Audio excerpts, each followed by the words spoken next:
Um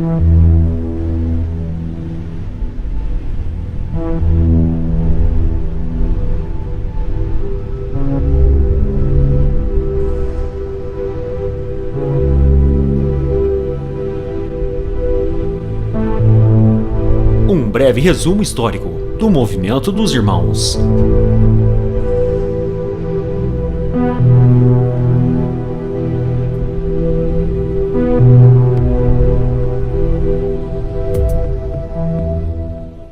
Para compreendermos melhor sobre os irmãos, precisamos voltar ao início do século XIX. Conhecer o contexto de sua origem é essencial para entendermos o que de fato foi e ainda deveria ser esse movimento, o seu objetivo, a progressividade dos acontecimentos no decorrer dos anos, para depois tomarmos a nossa conclusão definitiva. Na Europa, em meados de 1800, a Igreja de Cristo passava por várias divisões. As denominações cristãs colocavam barreiras entre si por causa de questões doutrinárias, teológicas em geral. Essas questões eram de dificuldade de superação. Temas como escravidão, lutas raciais, a pseudociência em expansão, resultando em uma avalanche de seitas cristãs posteriormente. O liberalismo era muito comum naqueles dias. O amor cristão estava se esfriando e as denominações se rachando. Entre as denominações cristãs protestantes havia até certa rivalidade, e entre os protestantes e os católicos, a controvérsia em certas doutrinas era motivo de acusações mútuas de heresia. O Reino Unido teve que se adaptar com todas as mudanças trazidas por Napoleão, o poder político e a força militar e os rumores de guerras. Os livros históricos nos revelam uma rápida revolução industrial e agrária, resultando em mudanças sociais em toda a Inglaterra. Também era frequente os rumores de grandes epidemias de cólera sobre toda a Europa. O campo religioso, no Reino Unido, agregava igrejas dissidentes, dentro da Igreja Anglicana, movimentos de despertamento e reforma. A ala dos anglicanos evangélicos pretendia dar à Igreja Anglicana um tom mais protestante, às vezes com características as do pietismo. A perda de confiança no clero e na religião era comum naqueles dias. Na realidade, a maioria das igrejas do princípio dos anos 1800 eram sem vidas e formais. Portanto, não era de se admirar que o povo se voltasse para as profecias bíblicas, numa tentativa de compreender o que estava acontecendo. Entre 1800 e 1840, mais de 100 livros sobre profecias foram publicados. 10 revistas sobre profecias circularam. Em muitas conferências, pregadores debatiam os pontos mais delicados de profecias não cumpridas. As reuniões cristãs nas denominações evangélicas estavam cada vez mais frias. Muitos pregadores ocupavam cargos duplos para ganhar mais salários e muitos membros se recusavam a dar o dízimo. Cristãos dissidentes de igrejas históricas como Batista e Metodista, entre outras, dividiram e lançavam duras críticas à eclesiologia católica e anglicana, quando não, debatiam entre si. Muitos cristãos sinceros sentiram a necessidade de sair dessa confusão. Muitos estavam descobrindo, lendo nas escrituras, que a igreja não é uma religião, nem um templo, nem uma denominação, mas sim um corpo invisível de pessoas salvas em Cristo Jesus, composto por todos os salvos de todo o mundo. Ao falar do movimento dos irmãos, é preciso esclarecer algumas coisas.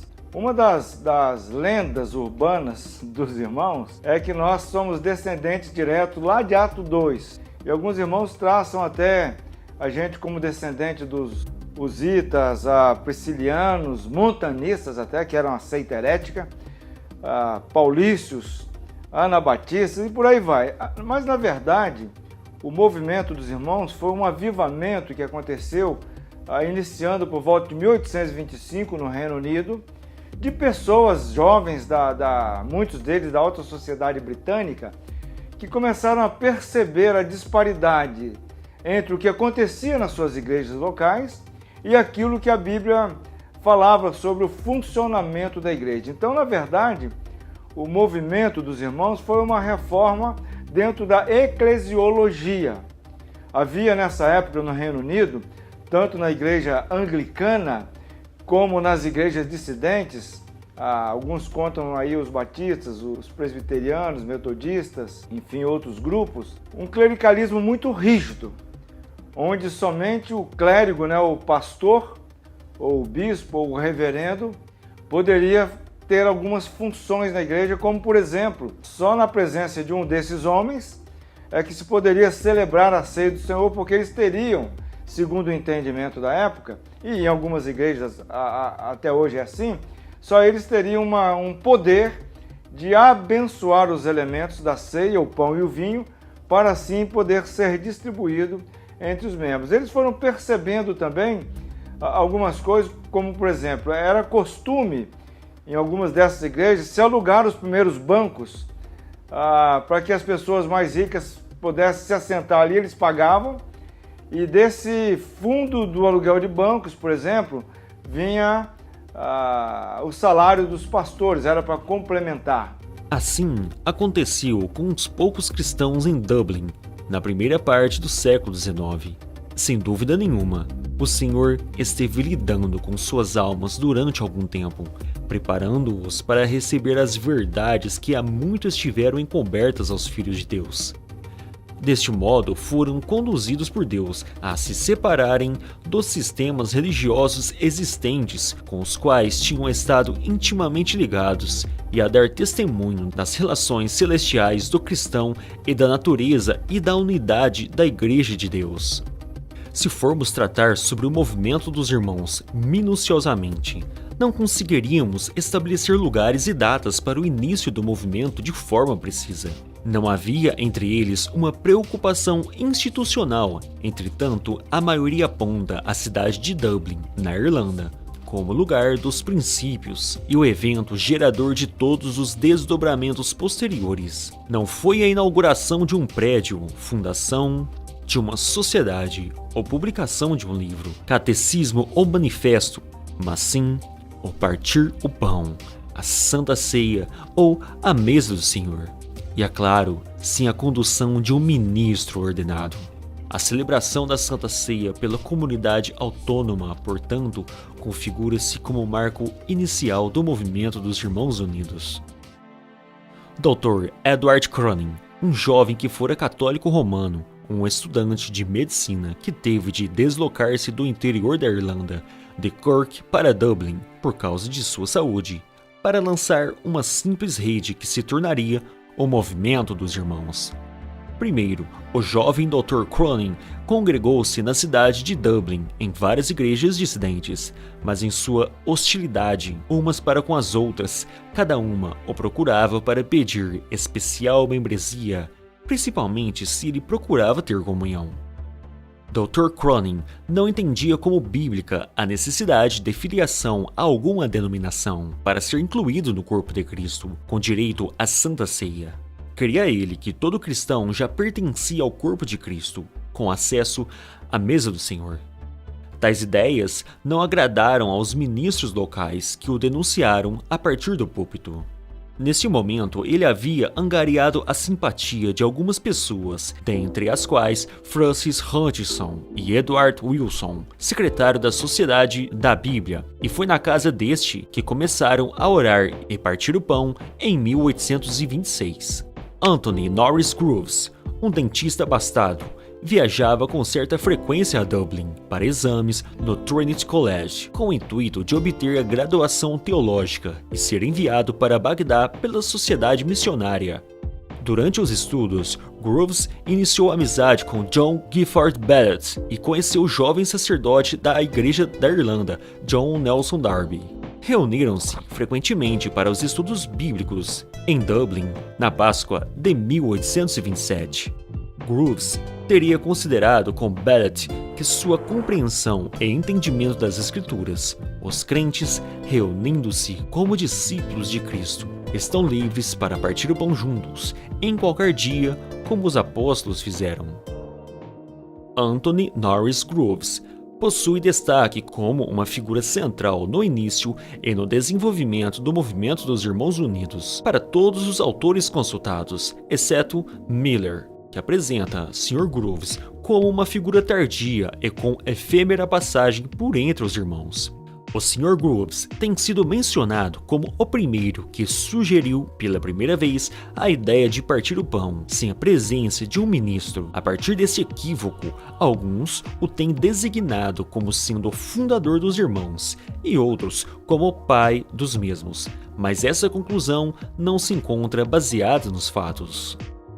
No ano de 1829, o grupo iniciado pelo Dr. Cronin e Wilson e aquele começado por Groves, Bellet e Darby tomaram conhecimento um do outro e, já reunidos, passaram a realizar encontros regulares na Praça Fitzwilliam. As reuniões eram arranjadas de maneira tal que aqueles que mantinham vínculos com suas denominações, como ainda era o caso de Darby, que permaneceu um tempo na Igreja Anglicana. Esses jovens, percebendo essas questões, e muitos deles sem se conhecerem, eles começaram a fazer grupos de reunião entre eles, de várias denominações, para falar e conversar sobre isso, orar, estudar a Bíblia. E isso então foi assim a célula do movimento dos irmãos. Há até uma ideia de que o movimento dos irmãos queriam ser desigrejados.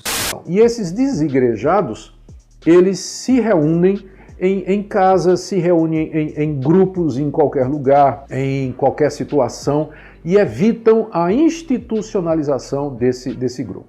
Essa ideia não é nova. Bem antes do movimento desigrejado moderno, na história da igreja, nós já encontramos, por exemplo, os irmãos, nós encontramos grupos dentro da Reforma Protestante que queriam uma organização informal ou quase nenhuma organização nas suas comunidades e assim por diante. O meu querido irmão Augusto Nicodemos, por quem eu tenho grande apreço, ele chega a mencionar isso. Não, é um equívoco. Eles queriam, na verdade, poder ter comunhão com todo o corpo de Cristo. Porque naquela época, o irmão que era membro de uma denominação, ele não podia partir o pão, não podia ter comunhão na ceia do Senhor com o irmão de outra denominação. Eles acharam isso errado. E o que iniciou o movimento foi essa observação de uma eclesiologia equivocada. Eles perceberam que a liderança deveria ser uma liderança plural, constituída por presbíteros ou anciãos, e isso não foi muito bem visto pelos líderes denominacionais da época, e eles, na verdade, eles foram convidados, na maioria do caso, a se retirar com essas ideias. E então, uma vez, um grupo que reunia num castelo de uma condessa chamada Powerscourt, eles resolveram então tomar a ceia juntos, e isso deu início ao movimento dos irmãos. E logo foram estabelecidas várias igrejas locais do movimento dos irmãos, com liderança estabelecida, com pessoas que estavam à frente. Então não era um movimento de desigrejados em 1825. Nisso aí o nosso querido irmão Augusto Nicodemos, ele se equivocou. Eu não sei de onde ele tirou essa informação. Então eles organizavam as suas reuniões de maneira que pudessem participar dos estudos, orações e partir do pão. Ainda em 1829, um terceiro grupo ligado a John Parnell, que se reunia isoladamente em outra parte de Dublin, se uniu ao grupo na Praça Fitzwilliam. Parnell, com o crescimento do grupo, alugou um salão na rua Aungier, no ano de 1829 ou 1830, não sabemos precisamente. Esse teria sido o primeiro salão público dos irmãos. Em 12 de junho de 1829, Anthony Norris Groves parte para Bagdá como primeiro missionário dos Irmãos Unidos. A influência de Groves contribuiu para a criação de muitos grupos missionários, tais como Christian Missions in Many Lands, Missionary Service Committee, International Themes, entre outros. James Hudson Taylor, o famoso missionário, teria participado da Congregação dos Irmãos em Tottenham, sendo motivado pelo testemunho de Anthony Norris Groves. Taylor teve seu trabalho missionário sustentado durante cerca de 2 anos por outro importante personagem ligado à história dos Irmãos Unidos, George Mueller, o pai dos órfãos.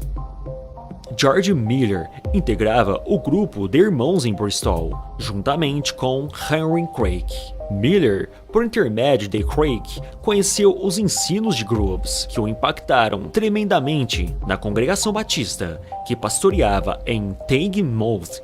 Mueller já aplicava princípios dos Irmãos Unidos nos cultos, tais como partir o pão semanalmente e não mensalmente, em reuniões abertas nas quais qualquer irmão que demonstrasse ser dotado para tal podia não somente tomar da ceia, mas também ensinar.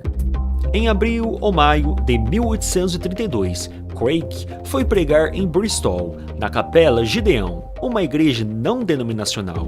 Com a grande receptividade e salão sempre lotado, Craig suplicou a Mueller para que ele também fosse a Bristol, auxiliar na tarefa pastoral. George Mueller aceitou e transferiu-se para Bristol. Em pouco tempo, passaram a utilizar 2 capelas, Gideão e Bethesda. Bethesda era a maior e a congregação dos Irmãos Unidos em Bristol, e passou a ser conhecida como os Irmãos de Bethesda.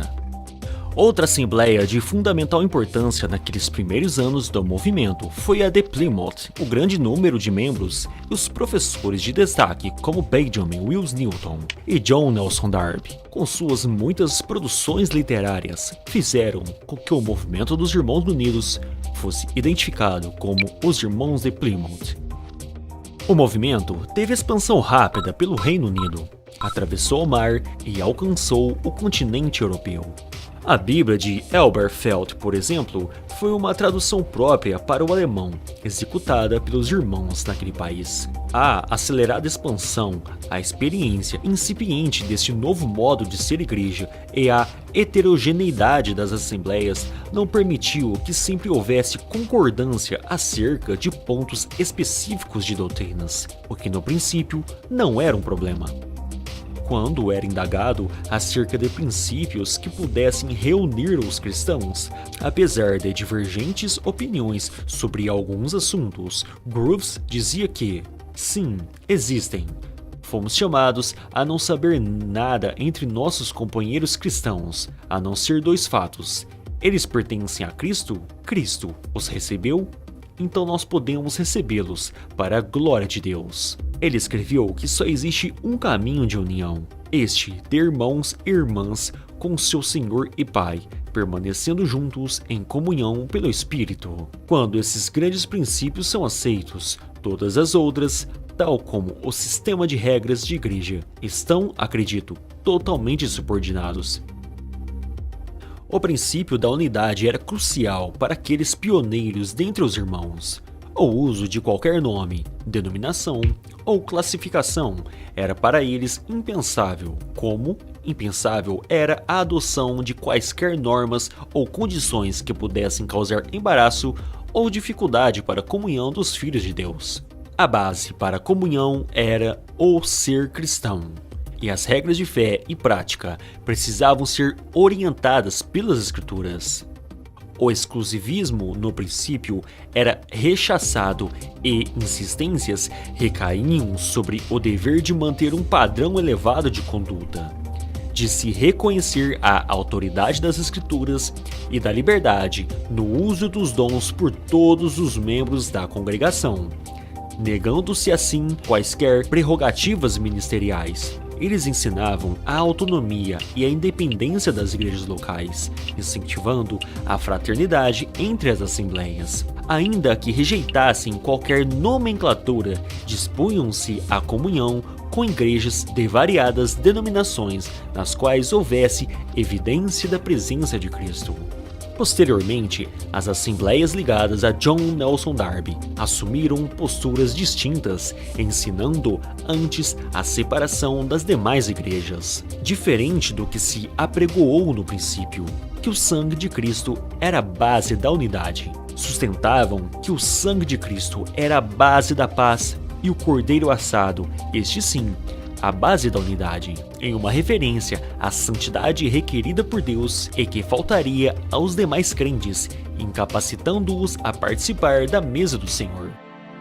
Esses posicionamentos antagônicos acabaram por atribuir aos dois grupos de irmãos os nomes de irmãos abertos e irmãos fechados, ou exclusivistas.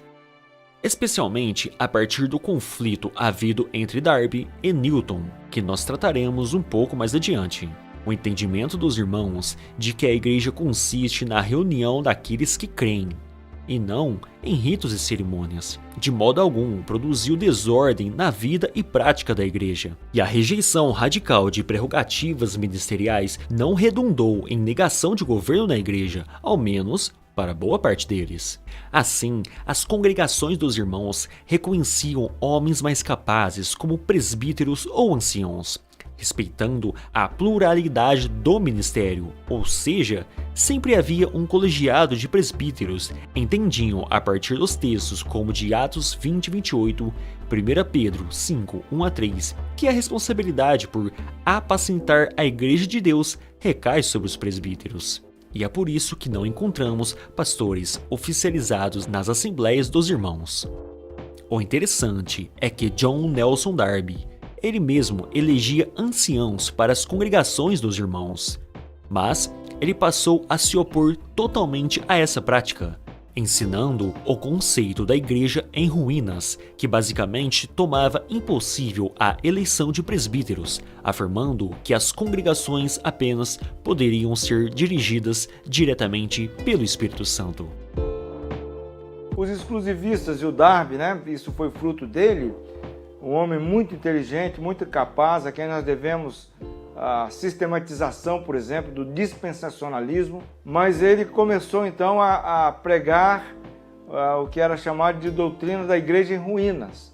Não temos mais condições de ter presbíteros, nós não podemos nomear mais, isso a gente perdeu essa capacidade, nada de diáconos, não vamos ter nenhuma comunhão com as igrejas denominacionais e com os irmãos que são abertos, porque eles podem contaminar a mesa do Senhor. Então a ceia do Senhor passou a ser um ponto muito firme para os exclusivistas. Ele tem essa ideia que se eu já tomei ceia com um batista, por exemplo, eu dos irmãos, ou um presbiteriano, e eu for tomar ceia com eles, eu vou contaminar a mesa deles. As várias formas de batismo não incomodavam muito os irmãos. Eles entendiam que o Novo Testamento não estabelece forma rígida para o batismo, e recusar ou censurar outro irmão baseando em formas de batismo seria repreensível e uma atitude sectária. O alvo dos irmãos sempre foi o fato de não exigir de um irmão, senão que ele creia no livre perdão e salvação pela fé em Cristo, e mostre as evidências de uma vida moldada conforme ao que professa, sendo fiel a Cristo. E quando nós vamos tratar sobre a divisão do movimento dos irmãos em exclusivistas e irmãos abertos, a forma de batismo nunca esteve no meio dessa discussão. Esses jovens do movimento dos irmãos em seu início tinham na idade entre 20 a 30 anos, eram jovens, muitas vezes até calvinistas mesmo.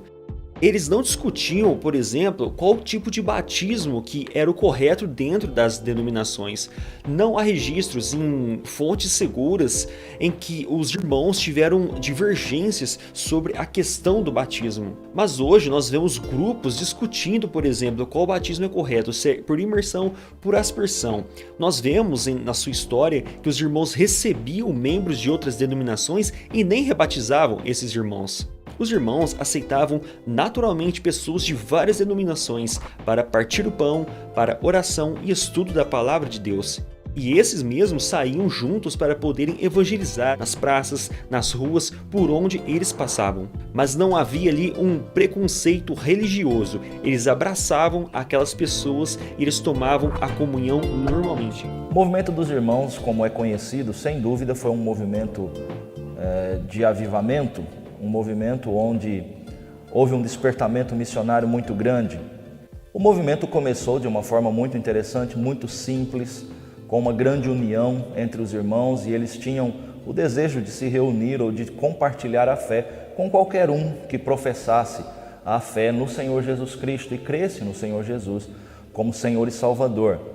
A ceia do Senhor, como já mencionado, teve caráter revolucionário na prática dos Irmãos Unidos, não apenas por romper com as prerrogativas que diferenciavam exponencialmente clérigos e leigos, mas também por ser um chamado à unidade. A celebração da ceia ocorria em todo o primeiro dia da semana, na maior parte das congregações dos irmãos. É o simples princípio de união e de amor a Jesus, e não o princípio da unidade de pensamento acerca de coisas menores, a base da reunião para o partir o pão. A atribuição de igualdade a toda a congregação como ministros foi além da celebração da ceia. A liberdade de ministério era incentivada pelos irmãos, para que cada crente administrasse os dons que haviam recebido pelo Espírito Santo. O papel das mulheres nessa liberdade ministerial não está bem documentado. Constam os nomes de Theodosia Powerscourt, presente desde os primórdios do movimento e patrocinadora das conferências sobre profecia, tendo cedido o Palácio Powerscourt para a realização das conferências. Eles alcançaram sucesso no seu intento de reformar a eclesiologia, de estabelecer lideranças como anciãos, de ter um ministério aberto a todos os membros com capacidade para tal. Por exemplo, eles resgatam o sacerdócio universal dos crentes, inclusive na pregação. Agora, qualquer irmão com capacidade para pregar, para levar uma palavra à igreja, não estava mais proibido, não tinha mais restrição. É um dos pontos que surgiu o movimento dos irmãos.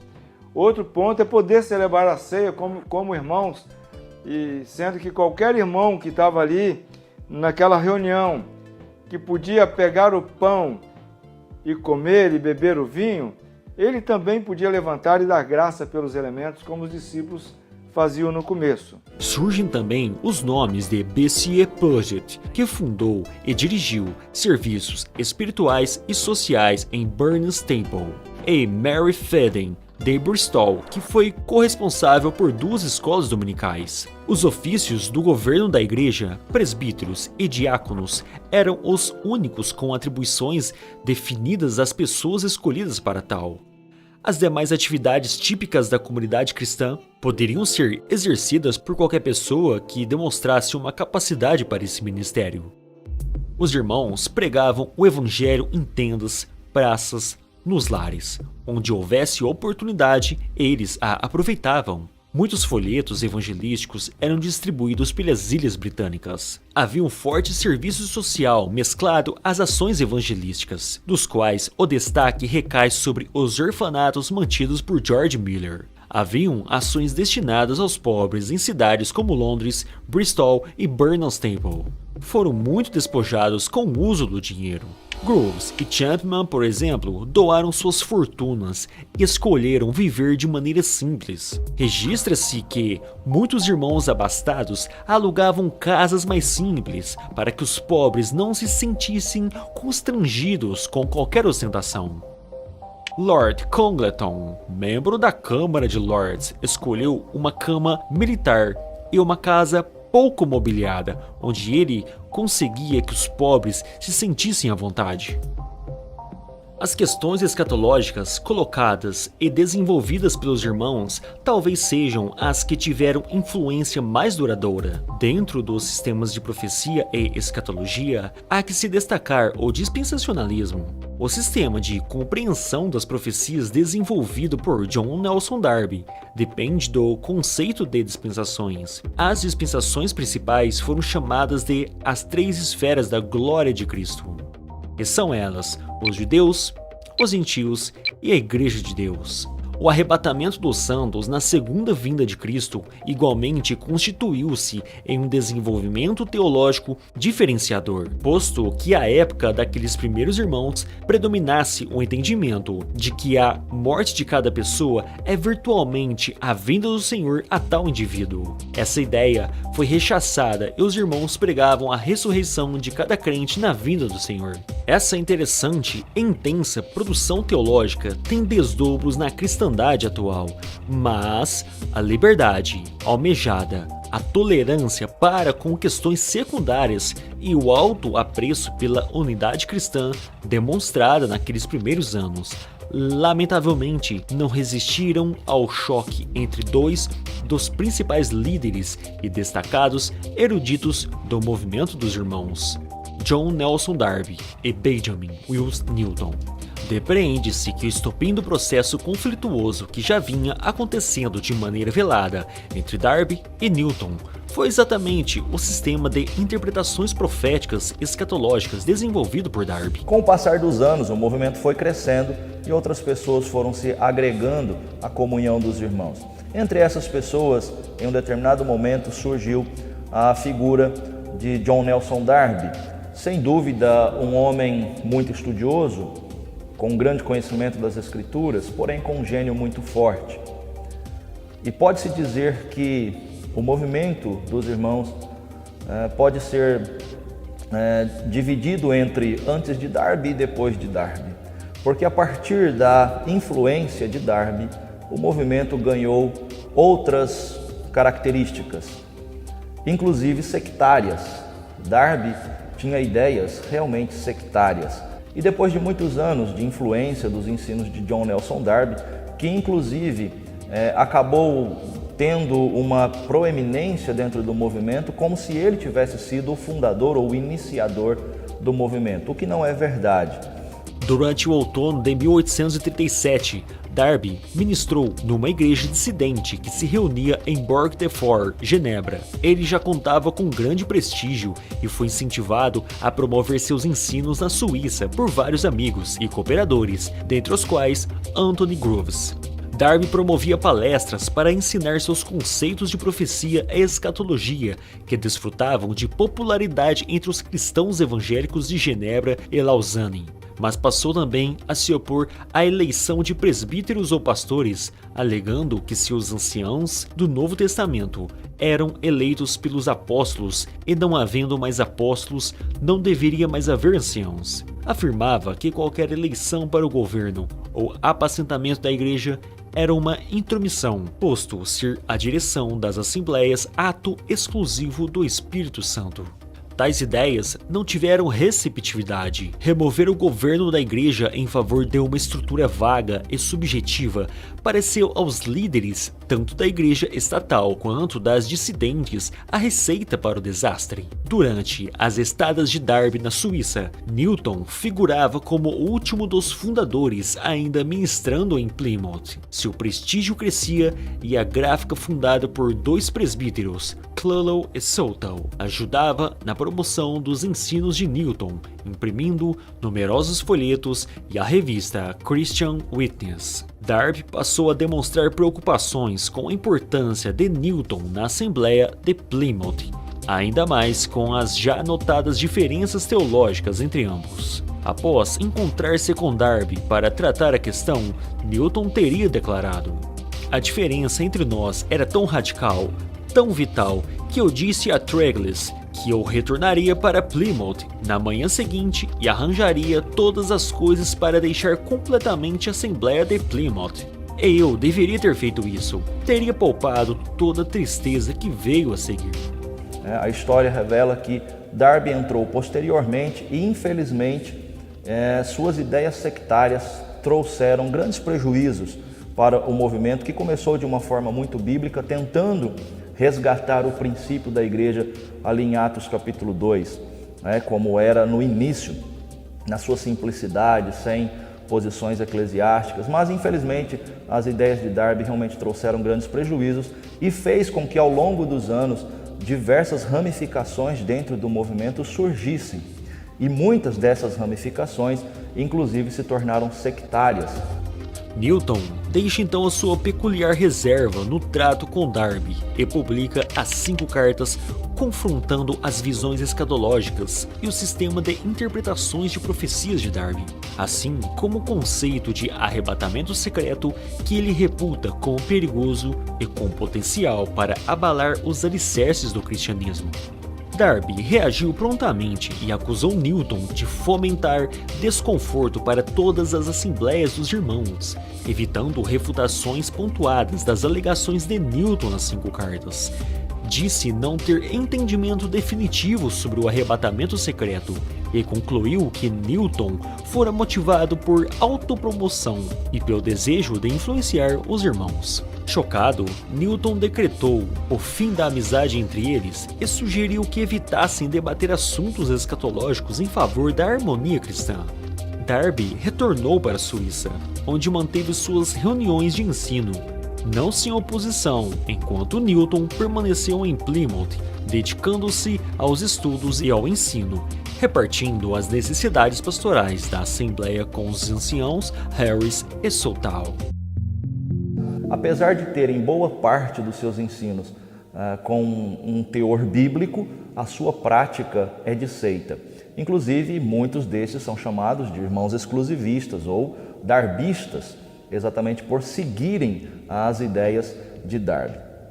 Uma outra influência que vem de Darby foi a sistematização da escatologia dentro do movimento dos irmãos, que posteriormente acabou sendo abraçada também por vários outros grupos evangélicos, que é o dispensacionalismo e também a visão pré-tribulacionista de que a igreja não passará pela tribulação.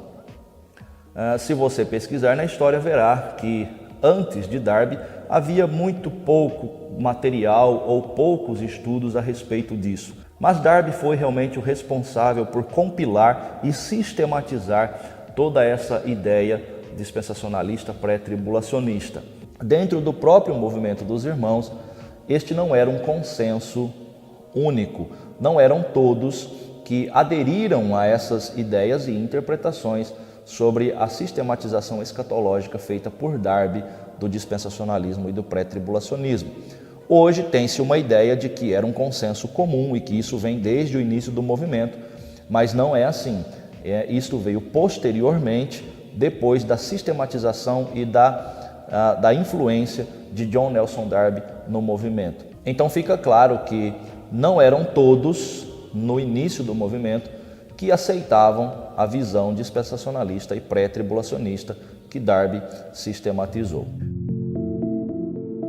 Em 1841, um artigo publicado na Christian Witness reacendeu as chamas do conflito. No artigo, expressando o entendimento organizacional na rua Abington, afirmava que o dom de ensino poderia ser exercido em qualquer localidade, mas o de governo exclusivamente na igreja local. Assim, Darby percebeu-se convidado a não interferir em assuntos internos dos irmãos em Plymouth. Quando Darby retornou à rua Abington no verão de 1843, não escondeu sua decepção e declarou que a ação do Espírito havia sido extinguida naquela assembleia. Estava convencido de que os irmãos em Plymouth haviam decaído para a institucionalização de um clero oficial. A partir de 1844, a oposição de Darby aos ensinos de Newton começa com a denúncia de erro em interpretações e culmina em árdua discussão acerca da cristologia de Newton, reputado como herética e da qual o próprio se retratou. E o Newton fez algumas afirmações ousadas sobre a humanidade de Cristo e o Darby então o rechaçou.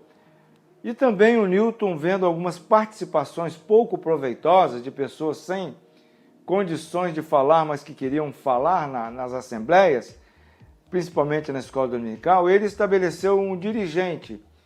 E aí o Darby também o acusou de estar reintroduzindo o clericalismo no movimento dos irmãos. E de desentendimento em desentendimento, eles acabaram se dividindo.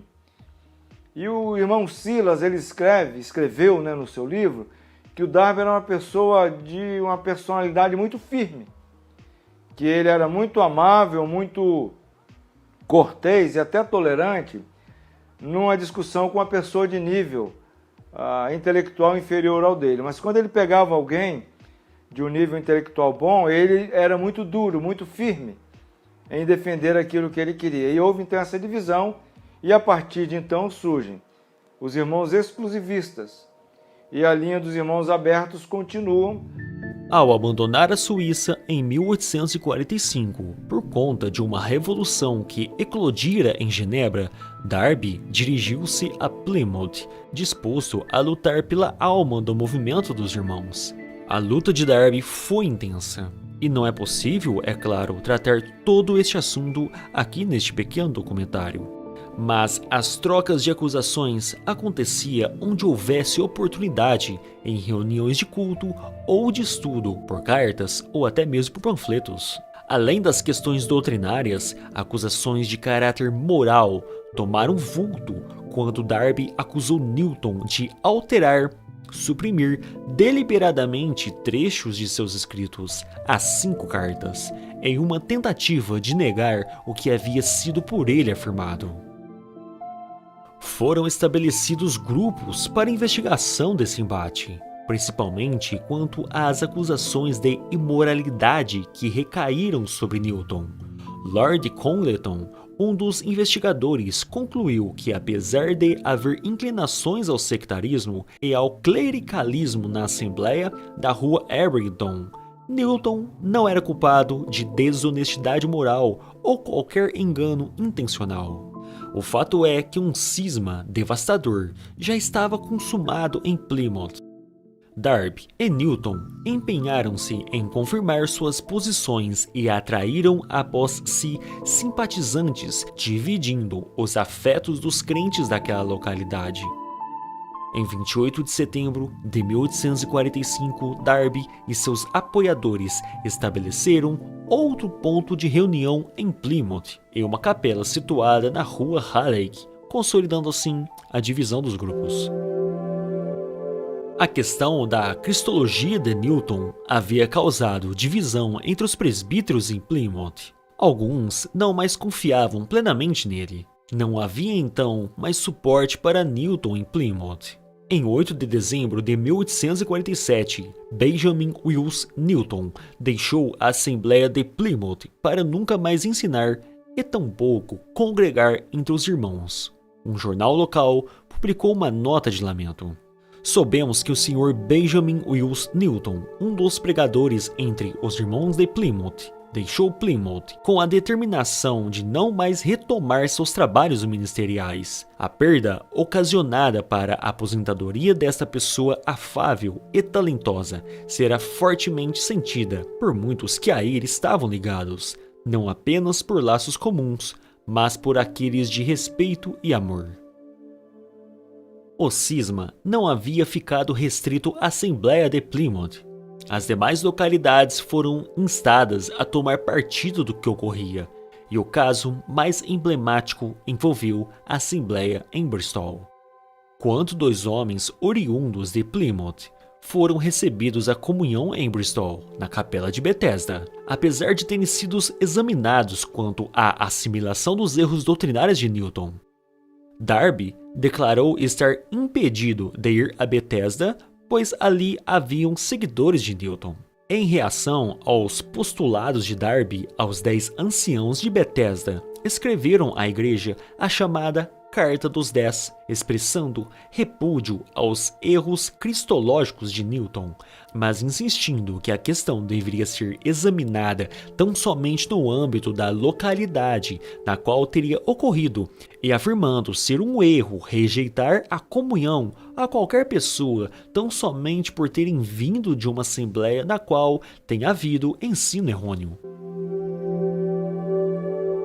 Darby, não satisfeito, visitou Miller e Craig, solicitando que a carta fosse revogada e Bethesda examinasse as heresias de Newton sob ameaça de excomunhão. Os presbíteros de Bethesda mantiveram suas convicções em não arrastar a Assembleia de Bristol para essa contenda, bem como a de sustentar a independência e autonomia de cada igreja local. O documento redigido em Bethesda foi reputado como insuficiente, ambíguo e insípido, e é tratado com ironia por Andrew Miller em seu livro. Essa foi a posição adotada pelos homens mais inteligentes de Bethesda, segundo este notável documento, e isso antes que o erro em questão houvesse sido julgado. Finalmente, em 26 de agosto de 1848, John Nelson Darby publicou uma carta excomungando toda a igreja de Bethesda sobre a acusação de admitir pessoas que sustentavam falsas doutrinas. A excomunhão foi ampliada para qualquer igreja que admitisse pessoas de Bethesda, recusando-se a quaisquer atitudes de atrito e mantendo-se alheios aos irmãos em Bristol. Os irmãos em Bristol continuaram a crescer, apesar de, no início da controvérsia, cerca de 50 ou 60 membros terem deixado a congregação. Registrou-se, entretanto, que a maior tristeza de George Miller, não mencionada em sua autobiografia, foi exatamente essa controvérsia que lhe teria trazido grande tristeza e amargura de coração. Assim estava dividido o movimento que nasceu pelos anseios de unidade, abertos e fechados, livres e exclusivos, que experimentaram outros cismas ao longo da história.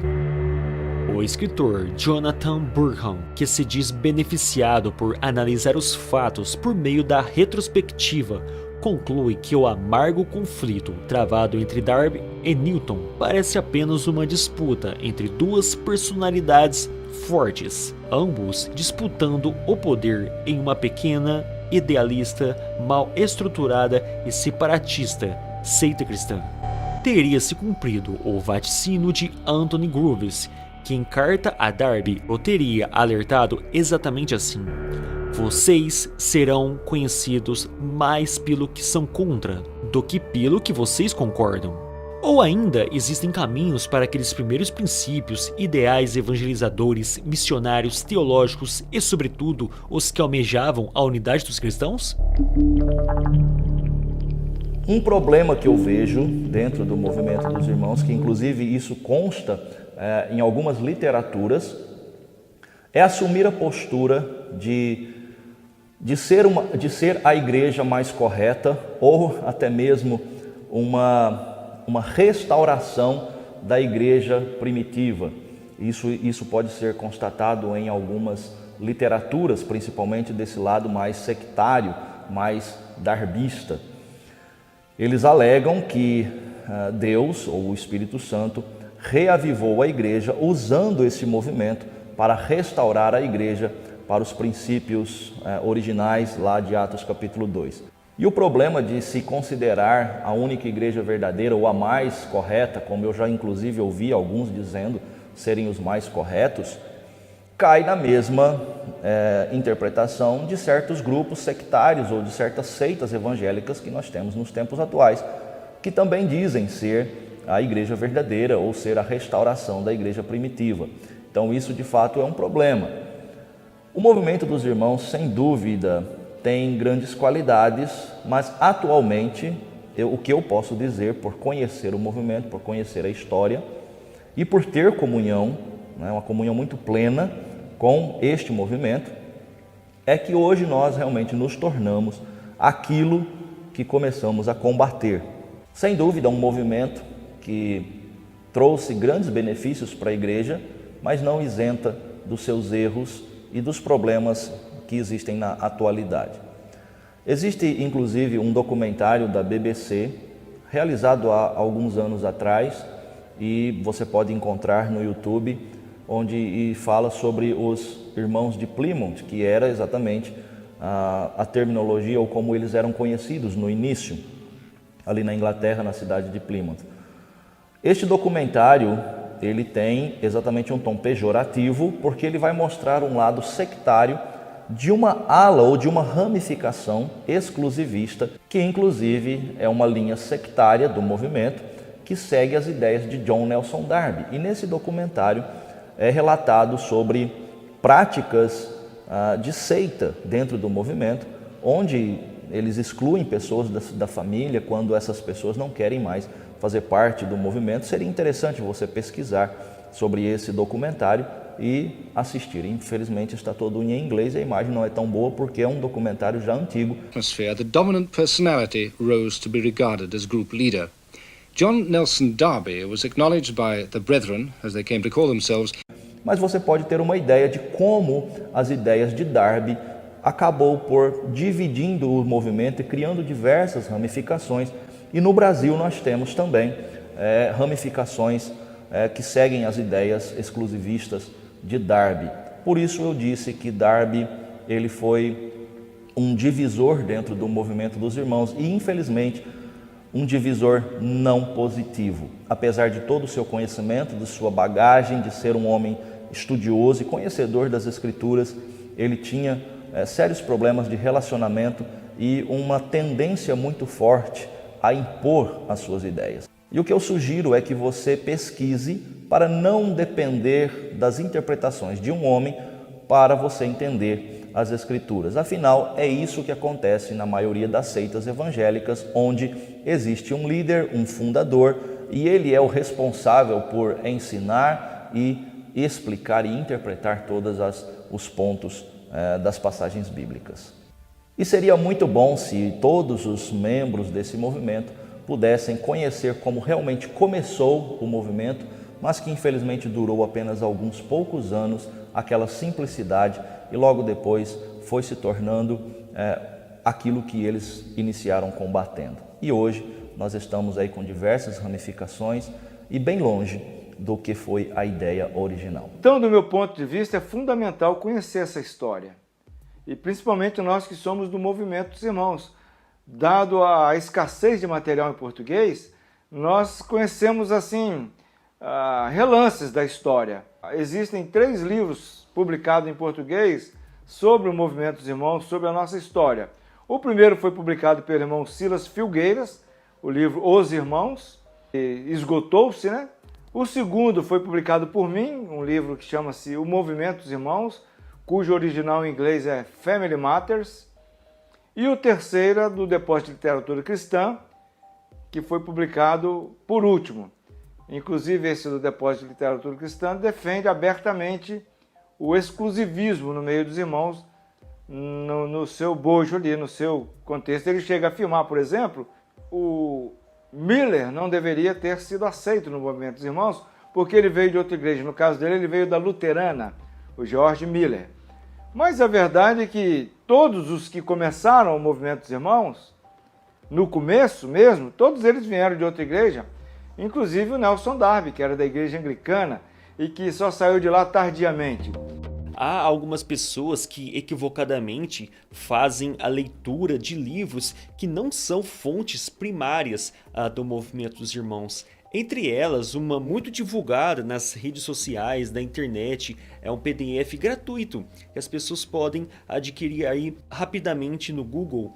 É A Ordem de Deus, de Bruce Anstey. Esse livro vai tratar ali a doutrina dos irmãos que se reúnem em nome de Cristo ou em nome de Jesus. Algumas pessoas estão divulgando esse livro como fonte primária do movimento dos irmãos, mas esse é um grande erro, é um grande equívoco. Esse livro ele foi escrito nos anos 90, bem posterior aos fatos ocorridos ali no século XIX. Mas há um exclusivismo embutido naquela literatura. Entre essas crenças, nós vemos ali claramente a separação das demais igrejas. E também um tópico bem interessante: hoje não existem apóstolos para ordenar anciãos e diáconos. Lemos isso na página 91. Então muitas pessoas divulgam esse livro como sendo do movimento dos irmãos, mas não é. Essa já é uma ideia da ramificação, da divisão do século XIX, e essa é uma fonte que vem dos darbistas e não dos irmãos abertos. As ideias aqui não são originalmente minhas, mas são fruto do que tenho aprendido da palavra de Deus fora dos sistemas denominacionais, com irmãos congregados ao nome do Senhor, e também com autores de outras épocas que congregavam assim como... E citam aqui vários autores, escritores, teólogos, entre eles John Nelson Darby. Os ensinos de Darby continuam em nossos dias através de teólogos, e até neste caso como esse canal de YouTube que tem divulgado os estudos de John Nelson Darby. E muitas pessoas têm acreditado que ele é da linha dos irmãos abertos, mas essa não é a realidade.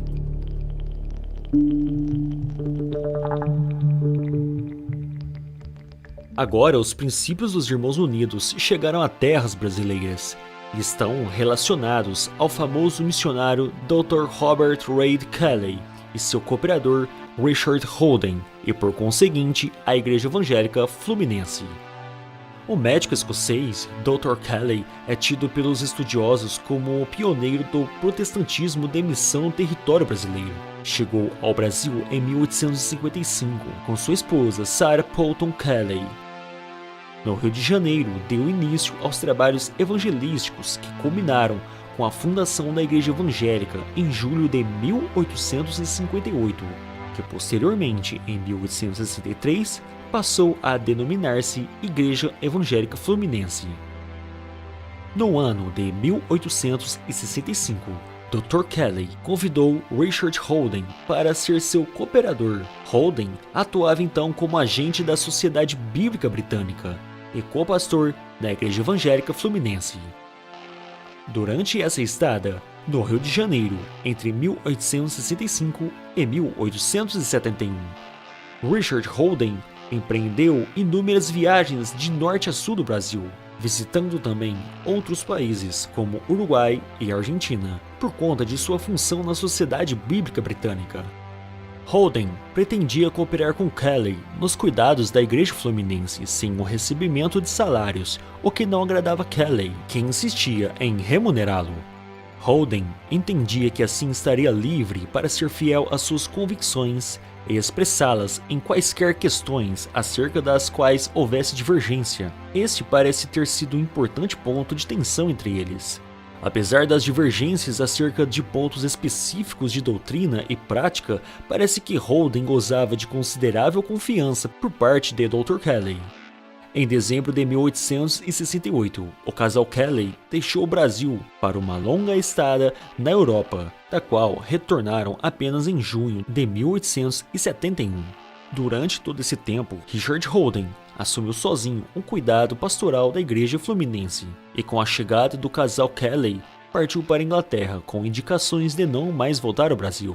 Não se sabe ao certo em que momento Richard Holden teria tido conhecimento das doutrinas e princípios dos Irmãos Unidos, mas sua mãe, seu irmão e sua irmã, que moravam na Alemanha, reuniam-se em assembleias dos irmãos, e Holden, em correspondência com o filho e amigos feitos no Brasil, transmitia os ensinos que ouvia. Apenas para frisar o vulto que o movimento dos irmãos assumiu no século XIX, cita-se que o próprio Dr. Kelly possuía parentes que se reuniam nas assembleias dos irmãos. Um tio de sua esposa, que cooperou financeiramente com os trabalhos no Brasil, congregava em uma assembleia dos irmãos em Londres. O próprio Dr. Kelly manteve correspondência com John Nelson Darby, tendo posteriormente publicado cartas com fortes acusações contra os darbistas. Por correspondência, Holden informou ao Dr. Kelly e, por conseguinte, à Igreja Evangélica Fluminense que renunciava ao pastorado, e isso se deu no início do ano de 1872. A correspondência entre Holden e Kelly não se interrompeu de pronto. Aquele procurava demonstrar que as doutrinas e princípios dos irmãos eram acertadamente bíblicos e afirmava que a ideia de que Darby regia o movimento como um papa advinha tão somente no atrito com Benjamin Wills Newton e a Assembleia de Bethesda. Anos depois, em 1879, Holden teria escrito ao Dr. Kelly afirmando não concordar com as atitudes despóticas de Darby em relação a qualquer um que não acatasse suas ordens ou ensinos. Como resultado dos ensinos transmitidos por Holden, por intermédio das cartas endereçadas a amigos na Igreja Evangélica Fluminense, entre o final de junho e início de julho de 1878, vários irmãos que com Holden concordavam deixaram a Igreja Fluminense e passaram a se reunir na casa de um deles, João Antônio Menezes. Estava assim formado o primeiro núcleo dos Irmãos no Brasil. Em julho de 79, um ano após a formação daquele primeiro grupo, Richard Holden retorna ao Rio para visitá-los. Permanece por 4 meses e parte para nunca mais retornar ao Brasil. O empenho evangelístico daqueles primeiros irmãos brasileiros prontamente os encaminhou para as regiões serranas do Rio de Janeiro, com a abertura de assembleias em Petrópolis, Teresópolis e Santa Rita. No início do século XX, já existiam assembleias dos irmãos em Carangola, no estado de Minas Gerais, Santa Bárbara e Piracicaba, ambas no estado de São Paulo. Foram visitadas em 1901 por Stuart Edmund McNair, britânico, que chegou ao Brasil em 1896 e muito cooperou com os irmãos aqui no Brasil. McNair empreendeu inúmeras viagens pelo território brasileiro, escreveu livros e editou durante 14 anos o periódico chamado O Boletim Evangélico, tendo fundado a própria gráfica e editora a serviço dos irmãos. Em 1933, a Casa Editora Evangélica, em Teresópolis. Partindo de Carangola, os irmãos, durante as 3 primeiras décadas do século XX, foram se mudando e estendendo seu trabalho para Vitória, Governador Valadares, Belo Horizonte, norte do Espírito Santo e sul da Bahia, alcançando também os arredores de São Paulo e o norte do Paraná. Segundo o escritor Silas Filgueiras, os estados do Mato Grosso, Rondônia e outros do Norte e Nordeste foram alcançados pelo trabalho missionário dos irmãos. Stuart McNair menciona ter estado em Recife, no Maranhão e em Belém. O primeiro edifício, designado Casa de Oração para a reunião dos irmãos, foi inaugurado no Brasil em 1914, na cidade de Carangola.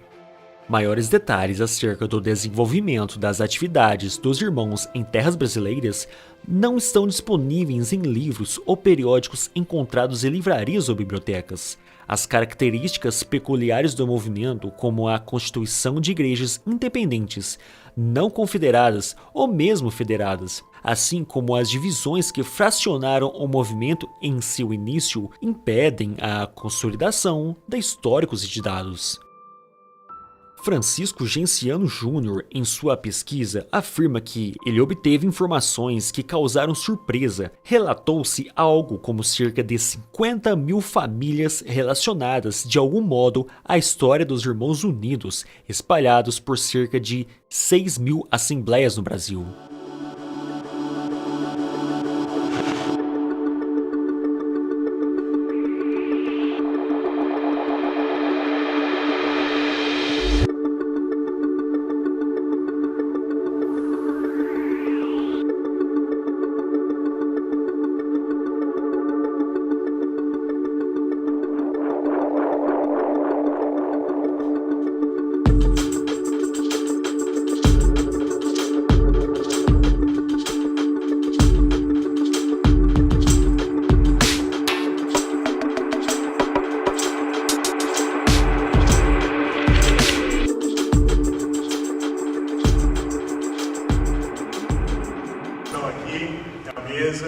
Aos que estão no plenário, muito boa noite a você que está em casa, nos acompanhando através da TV Assembleia, das redes sociais.